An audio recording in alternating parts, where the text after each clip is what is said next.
दिल्ली हिंसा पर 15 एफआईआर अब तक हो चुकी है। छावनी में तब्दील कर दिया गया है दिल्ली को।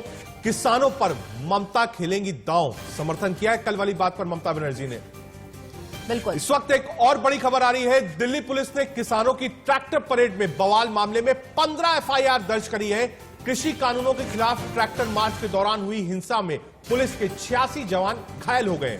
बिल्कुल। और देखिए पूरा मामला गर्माता जा रहा है। आईटीओ में ट्रैक्टर पलट जाने से एक प्रदर्शनकारी की मौत हो गई। हालांकि किसानों की ओर से दावा किया गया कि पुलिस ने गोली चलाई है, पुलिस की गोली लगने से प्रदर्शनकारी की मौत हो गई है। जबकि इस पूरे मामले में दिल्ली पुलिस ने एक सीसीटीवी फुटेज जारी किया है जिसमें साफ तौर पर देखा जा सकता है कि कैसे किसान ट्रैक्टर से स्टंट कर रहा था और अचानक उसका बैलेंस बिगड़ जाता है और जिससे ट्रैक्टर पलट जाता है और उसमें उसकी मौत हो गई। तो इस पूरे हिंसा के बाद दिल्ली में जबरदस्त सख्ती दिखाई दे रही है। अर्धसैनिक बलों की 15 कंपनियों की तैनाती हुई है। साथ ही लाल किले पर भी पुलिस की चौकसी बढ़ा दी गई है। उपद्रव फैलाने वालों पर पुलिस की नजर है, सख्ती से निपटना है। कल इस बात का फैसला हो गया था। पुलिस कमिश्नर ने साफ कह दिया था और साफ ऑर्डर्स दिए थे कि अब किसी भी उपद्रव कर्मी से सख्ती से निपटा जाएगा। आप ये विजुअल्स देख रहे हैं, ये दिल्ली के विजुअल्स है। पैरामिलिट्री की फोर्सेस जो हैं वो तैनात कर दी गई हैं। अतिरिक्त कंपनियां मंगाई गई हैं। टोटल 16 कंपनियां दिल्ली में तैनात की गई हैं। कल के उपद्रव और बवाल के बाद दिल्ली बिल्कुल हाई और रेड अलर्ट पर है। अब किसी भी तरीके की चीज यहां ना घटित हो, इसलिए इतनी 16 कंपनियां तैनात की गई है। हम आपको 26 तस्वीरें दिखा रहे हैं। जी कैंप 1, 2, 3, 4, 5, 6, 7 से लेकर 26 तस्वीरें आपको दिखा रहे हैं और दिखा रहे हैं कि कल दिल्ली में क्या हुआ था। एक एक तस्वीर बयां करती है दिल्ली का दर्द कल का क्या था। बिल्कुल। और कल दिल्ली किसी रण क्षेत्र से कम नजर नहीं आ रही थी। पूरी दिल्ली आज छावनी में तब्दील हो गई है।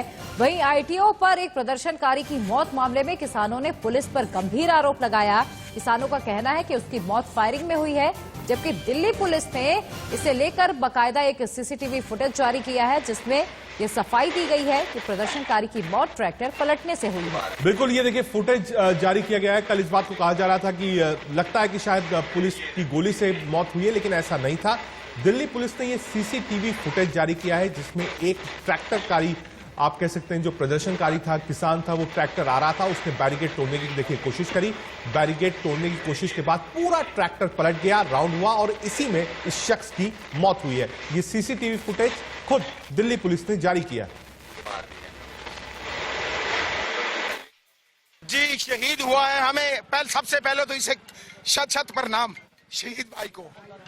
ये अन्नदाता पे जो अस्मिता पे चोट के साथ जो मृत्यु हुई है, जो शहीद हुआ है हमारा साथी, इस साथी के आखिरी सांस तक की कसम है हमें, जब तक सरकार घुटनों पे नहीं आ जाएगी, अब किसान इस दिल्ली को छोड़ने वाला नहीं है।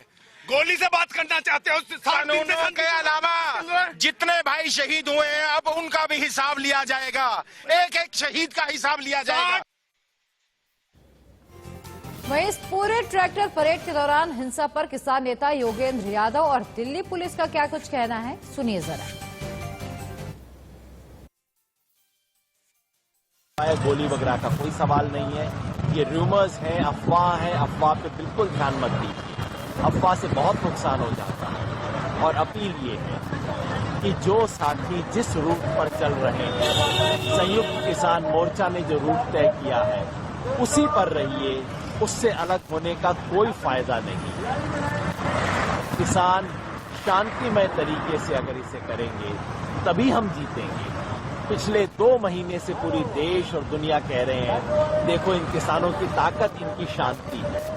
शांति टूटी, हमारी ताकत टूटेगी। आप सबसे अनुरोध है, ये गणतंत्र दिवस है, गणतंत्र दिवस पे ऐसा कुछ ना हो जो गलत हो। पुलिस से पहली झड़प किसानों की हुई वहां पर, और उसके बाद बहुत सारे किसान जब आगे बढ़े, उन्होंने रूट फॉलो नहीं किया, तय रूट फॉलो नहीं किया। तो अक्षरधाम से 1 किलोमीटर पहले जहां पे हमने अपने अरेंजमेंट्स रखे हुए थे, वहां पे करीब 2 घंटे तक किसानों को समझाया गया और इवन हमने वहां पे टीयर गैसिंग भी की, बेटन चार्ज भी किया और इनको रोकने की कोशिश की। लेकिन जो उग्र किसान थे उन्होंने क्या किया, उन्होंने ट्रैक्टर से लोगों को, पुलिस वालों को, सुरक्षा बलों को कुचलने की कई जगह कोशिश की गई। बैरिकेड्स तोड़ दिए गए, जो हमारे बसेज थी, पुलिस की बसेज थी, उनको तोड़ दिया गया और इस तरीके से व्यापक पैमाने पर तोड़फोड़ की और नुकसान किया।